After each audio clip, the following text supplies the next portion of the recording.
there are so many recent graduates, so many fresh graduates, and with amazing scores, amazing credentials, and programs are looking out for them.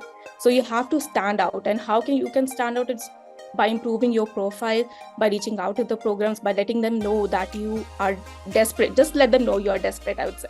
I think that really helps. First of all, thank you so much, Pawan sir, and the entire Sathi team. I matched, and this wouldn't have been possible if it wasn't for you. The guidance I received from the Sathi team was amazing. So about me, I'm an older graduate. I graduated in 2014. And after that, I have home country residency in obstetrics and gynecology.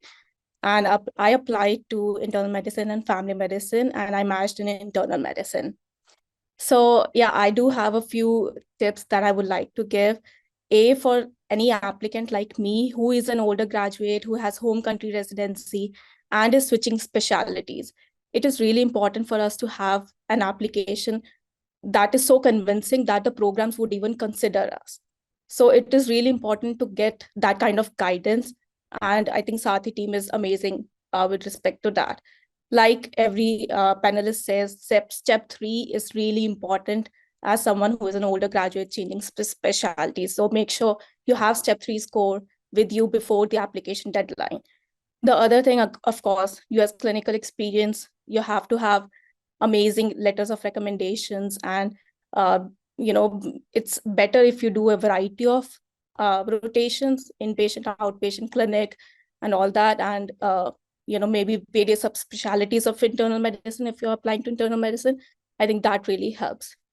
One thing that I experienced personally was, like when we are going through the programs, the list of the programs, we also use a filter. If the program website says, the applicant must have graduated within the last 2 years or 3 years, we try to avoid, and we avoid applying to such programs. But I applied very broadly, and I applied to those programs as well. And to my surprise, I received 3 interviews from such programs whose like they have their requirements were must have graduated within the last 3 years. So my suggestion would be to apply very broadly.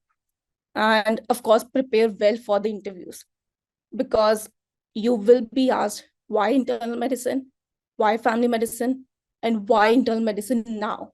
So be prepared. Sarthi offers mock interviews. I think that's very, very helpful. So yeah, go for that.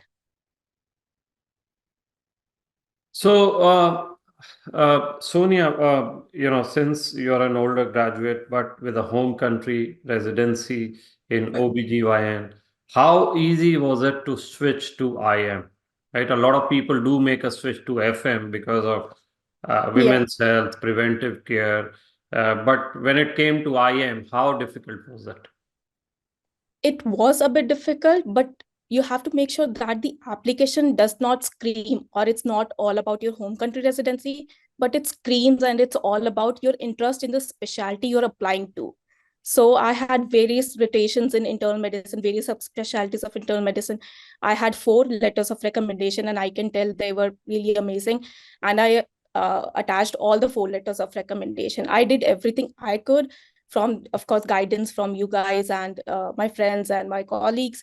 And I think it's really important, again, to reach out to the programs as well. So you have to let them know that, yeah, you have these credentials and you are how passionate about internal medicine.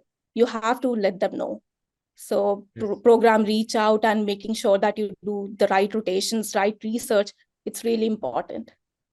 And I think the other thing which everyone should be aware, the switch of specialty does not come overnight. It takes time, Yeah. right? It's not like Yeah. suddenly you decided IM and next day you matched in IM. It takes Yeah. time, about a year. When you do 3 or 4 rotations, you probably do some research, you do outreach. So this switch of specialty is not sudden. No, it's never sudden, because there are so many recent graduates, so many fresh graduates, and with amazing scores, amazing credentials, and programs are looking out for them. So you have to stand out. And how can you can stand out? It's by improving your profile, by reaching out to the programs, by letting them know that you are desperate. Just let them know you are desperate, I would say. I think that really helps. Yes. Well, desperation in terms of getting in the US system and demonstrating that you are ready and committed. I think that is Yes. what the desperation means. It doesn't mean No. going the begging ball, you know. No, no, no, of course not. Because I think it is really important for us to show them that we are eager to learn. It's not in our head that we are an OB in India, and we won't get along with our colleagues. And, our colleagues must maybe, way younger than us. So they should get this vibe from us that we are all set to be a student again. Thank you so much for watching. We hope that video provided valuable insights for your journey. Don't forget to subscribe to our YouTube channel and follow us on Instagram and Twitter. And check out our website for details on how we can guide you to a successful match.